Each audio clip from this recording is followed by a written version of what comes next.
नमस्कार साथियों, स्वागत है आप सभी का अपने YouTube चैनल पे। तो आज हम इस बात करेंगे, एक टर्म है जिसको हम स्पीसीज़ के रूप में जानते हैं, जिसका हिंदी होता है प्रजाति। तो प्रजाति क्या होता है उसको हम समझेंगे। बहुत ही छोटा वीडियो होगा, बहुत ही इस टर्म को हम लोग लेकर समझेंगे कि क्या होता है प्रजाति। इसको बहुत अच्छे से हम लोग समझेंगे। इसमें कोई ज़्यादा लंबा वीडियो नहीं होगा, बहुत ही छोटा वीडियो होगा। तो बात करते हैं प्रजाति का। तो इसका स्पेलिंग होता है SPECIES, स्पीसीज, जिसको बोलते हैं प्रजाति। क्या होता है प्रजाति, देखते हैं। प्रजाति में जब दो जीव के पास लैंगिक करने की क्षमता होगी, तो उस लैंगिक करने की क्षमता से जो संतति उत्पन्न होती हैं, तो उन उत्पन्न हुए जो संतति के पास होती हैं उनमें भी लैंगिक क्षमता होनी चाहिए। ठीक है, मैंने क्या बोला कि जब दो जीव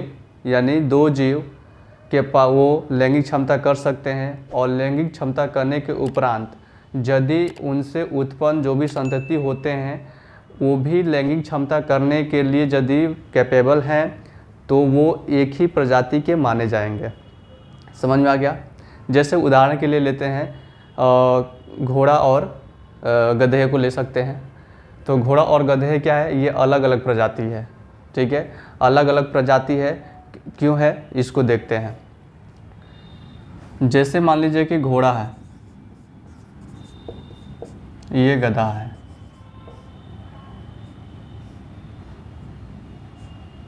तो इनसे यदि घोड़ा और गधा यदि लैंगिक प्रक्रियाएं यदि हो रही हैं और इनसे यदि उत्पन्न हो रहे हैं, तो उसको हम बोलते हैं खच्चर,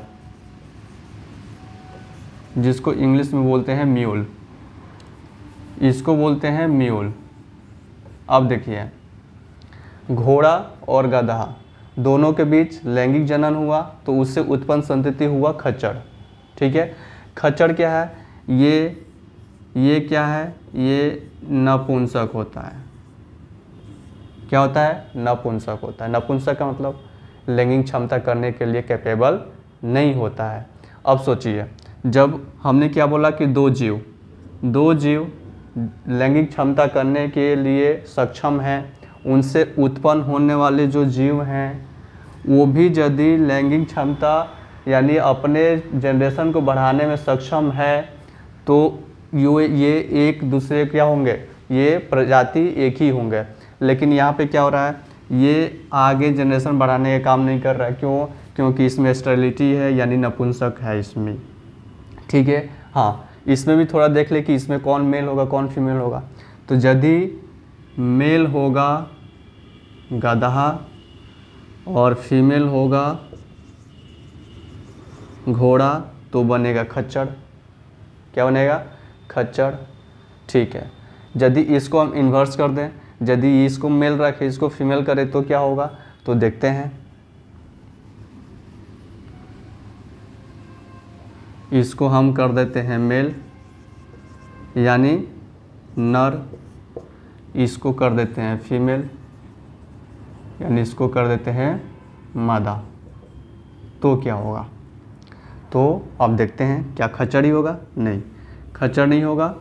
इससे जो उत्पन्न होगा जो संतति, उसका नाम होगा, एक वर्ड है जो आप लोग आई थिंक बहुत कम लोग जानते होंगे, उसको मैं बता देता हूँ। इसको बोलते हैं हिन्नी। क्या बोलते हैं, हिन्नी, HINNY, हिन्नी। समझ में आ रहा है। यानी हमने क्या बोला, ये भी क्या होता है, ये भी जनन क्षमता करने के लिए कैपेबल नहीं होता है, तो इसको भी बोल देते हैं नपुंसक। यानी इसमें हमने क्या बोला, यानी दो जीव जब लैंगिक क्षमता के अनुसार यदि कैपेबल हैं, तो यदि वो लैंगिक क्षमता करते हैं, तो उनसे उत्पन्न होने वाला जो संतति होती है वो भी यदि लैंगिक क्षमता के लिए कैपेबल है, तो वो एक ही प्रजाति के माने जाएंगे। लेकिन यहाँ पे ये लैंगिक क्षमता के लिए कैपेबल नहीं है, तो ये क्या है, इसलिए ये क्या है, अलग अलग प्रजाति के हैं। तो इसलिए हम घोड़ा और गधे को अलग अलग प्रजाति के रूप में कंसिडर करते हैं। चलिए देखते हैं। हाँ, इसकी थोड़ी बात करते हैं। तो ये तो नपुंसक होता है, ठीक है, नपुंसक होता है, और ये खच्चर से थोड़ा कम हाइट का होता है। कम ऊंचाई होती है इसकी, जबकि खच्चर की क्या होती है, खच्चर की अधिक ऊंचाई होती है किसके अपेक्षाकृत, इसके अपेक्षाकृत, ठीक है, यानी हिन्नी के अपेक्षाकृत।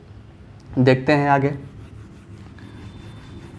उसके बाद से यदि यहाँ पे हम देखते हैं तो इसमें दोनों के गुण आते हैं, घोड़ा का भी गुण आता है, गधा का भी गुण आता है, ठीक है। तो ऐसा माना जाता है कि पृथ्वी पर सबसे शांत और मेहनती जो जीव होता है वो है गधा, यानी बहुत ही मेहनती है और बहुत ही शांत स्वभाव का गधा होता है।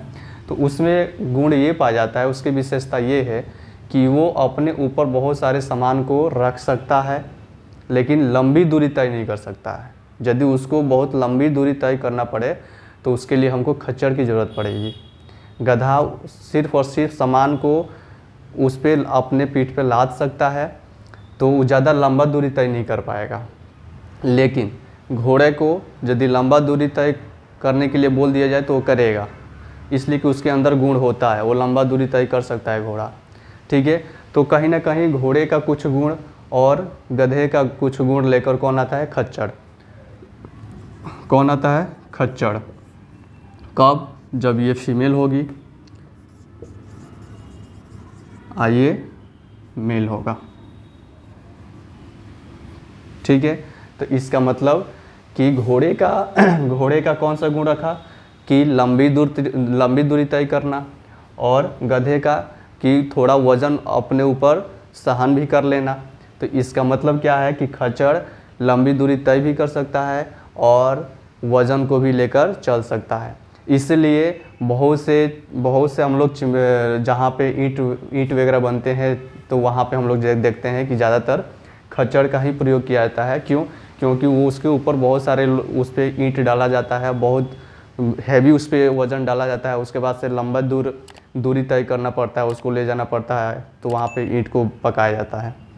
ठीक है, ठीक। इस पे और एक उदाहरण देख सकते हैं, जैसे माता वैष्णो देवी के यहाँ जो भक्त वगैरह जाते हैं तो वो देखे होंगे कि वहाँ पे ज़्यादातर जो सामान ढोने का काम करते हैं, जो सीढ़ियों पर चढ़ कर जाते हैं, वहाँ पे सामान को ले जाने का काम करते हैं, वो कौन होते हैं? ये खच्चर होते हैं, न कि घोड़े होते हैं, न कि गधा होते हैं। घोड़े बहुत मतलब घोड़े की तो कुछ मतलब कुछ शैतानी भी देखने को मिलती है, वो ज़्यादा बहुत ही नखरे करते हैं। तो कहीं ना कहीं घोड़े के जो गुण होते हैं वो कौन से गुण आ जाते हैं खच्चर में? लंबी दूरी तय करने वाला। और गधा में देखा जाए तो गधे का गुण यदि इसमें देखा जाए तो हैवी जो वज़न होता है उसको लेकर चलता है। तो ये कॉमन होता है, ये दोनों के गुण को लेकर आता है। लेकिन इसमें क्या होती है? स्टेरिलिटी पाई जाती है। मतलब स्टेरिलिटी मतलब नपुंसकता इसमें पाया जाता है, यानी अपने लैंगिक क्षमता के लिए कैपेबल नहीं होता है। ठीक है, ठीक उसी तरह से इसकी ऊंचाई थोड़ी ज़्यादा होती है, लेकिन किसके अपेक्षाकृत? हिनी के अपेक्षाकृत। हिनी कब होता है? जब गधा फीमेल हो और घोड़ा मेल हो तो हिनी, और जब घोड़ा फीमेल हो और गधा मेल हो तो बनेगा खच्चर। ठीक है। और गधे की बात करें तो अमेरिका के एक बहुत अच्छे बड़े पार्टी में इस गधे को चुनाव चिन्ह के रूप में प्रयोग किया जाता है। तो गधे की बात ही कुछ और है। चलिए नेक्स्ट बात करते हैं कि स्थानिक प्रजाति क्या होती है। ये तो प्रजाति हम देख लिए, स्थानिक प्रजाति क्या होती है? तो स्थानिक प्रजाति उसको बोलते हैं कि जहाँ पे मतलब जिस वस्तु का उत्पादन जहाँ पे हुई है वहाँ पे उसके लिए वो क्या है? स्थानिक प्रजाति है। जैसे छत्तीसगढ़ में पृथ्वी पे यदि सबसे यदि पहले जो चावल उगाया गया या चावल मिला तो कहाँ पे? छत्तीसगढ़ में। तो वो छत्तीसगढ़ के लिए क्या है? स्थानीय प्रजाति है। कौन? चावल। मक्का की बात करें तो मक्का अमेरिका में पाया जाता है, सबसे पहली बार मक्का अमेरिका में पाया गया, तो अमेरिका के लिए क्या हो गया? स्थानीय प्रजाति हो गया। लेकिन भारत के लिए वही क्या हो गया? विदेशज प्रजाति हो गया। ठीक है। उसी के बाद हम लोग बात करते हैं आलू की। तो आलू पुर्तगाल में पाया गया, यूरोपियन का एक कंट्री है। तो वो क्या हुआ कि आलू पुर्तगाल में पाया गया, तो वहाँ की स्थानिक प्रजाति हो गया आलू। लेकिन हम लोग के लिए वो क्या हो गया? विदेशज प्रजाति हो गया। तो उसी को हम बोलते हैं एंडेमिक स्पीसीज, यानी जो जहाँ पे जिस वस्तु का जहाँ पे मूल रूप से उत्पादन पहली बार हुआ है या मिला हुआ है, तो उसको हम क्या बोलते हैं, स्थानिक प्रजाति। उस स्थानिक प्रजाति का इंग्लिश हम लोग देख लेते हैं, इंडेमिक स्पीसीज, स्थानिक प्रजाति। स्थानिक प्रजाति मतलब जहाँ पे जिस वस्तु का मूल रूप से पहचान आएगा, मतलब पहचान मिला हो या वहाँ पे उत्पादन किया गया हो, ठीक है।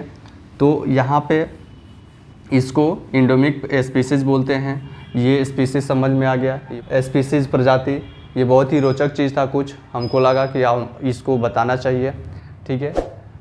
ठीक है, फिर मिलते हैं नेक्स्ट वीडियो के साथ, तब तक के लिए जय हिंद।